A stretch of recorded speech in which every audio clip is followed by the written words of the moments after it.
تعالى الفيديو النهارده وفي اقل من دقيقتين اعرفك الفرق ما بين كلمه tortuous و torturous. بسرعه هات ورقه وقلم عشان تكتب ورا الامثله ويلا بينا نبدا الفيديو. اول كلمه معانا كلمه tortuous، وكلمه tortuous هي adjective او صفه معناها متعرج او ملتوي للطرق او غير مباشر لو بتتكلم عن كلام حد او خطه او اجراءات. وبالانجلش المعنى بيقول full of twists excessively lengthy. full of twists او excessively lengthy يعني مليان تعرجات او طويل جدا. not direct or straightforward as in procedure or speech. not direct or straightforward as in procedure or speech يعني مش مباشر أو يعني حاجة مش مباشرة زي ما يكون مثلا في إجراءات معينة أو في خطاب. والأمثلة بتقول The tortuous path led us farther and farther away from the coast and into the jungle. The tortuous path led us farther and farther away from the coast and into the jungle يعني الطريق المتعرج ده ودانا أبعد وأبعد جوه الغابة وبعيد عن الكوست أو بعيد عن الساحل. والمثال التاني بيقول We couldn't follow his tortuous logic and he refused to answer any follow-up questions.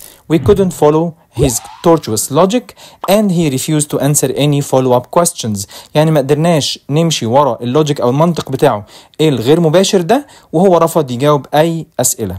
يبقى كلمة tortuous معناها متعرج ملتوي أو غير مباشر ودي تعتبر صفة. أما كلمة torturous ودي زايدة فيها R تمام كده معناها موجع أو معذب أو مؤلم ودي برضو صفة torturous. وبالإنجلش معناها involving or causing torture or suffering. involving or causing torture or suffering يعني بيتضمن أو يسبب العذاب أو المعاناة.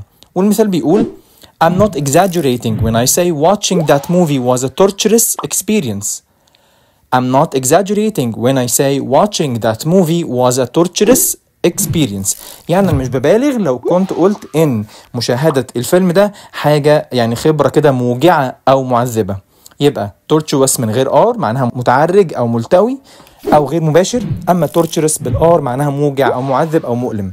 وتعالى بقى نحط الاتنين في جملة واحدة ونقول The tortuous path through the dense forest was so tortuous that it felt like an endless maze.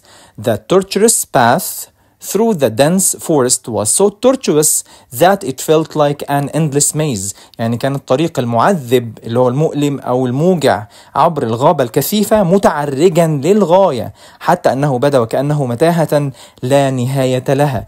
يبقى torturous بالآر معناها موجع أو معذب أو مؤلم، أما tortuous معناها متعرج أو غير مباشر. وبكده يكون الفيديو انتهى. وطبعا ما تنساش تكتب جملة أو تكتب حتى الأمثلة أنا قلتها تحت في الكومنتس عشان تبين إن أنت فهمت الفرق بين الكلمتين. وما تنساش تعمل لايك وكومنت وشير لأن كل الكلام ده بيدعمنا نوصل لأكبر عدد من المتابعين. وأشوفكم في فيديو جديد والسلام عليكم ورحمة الله وبركاته.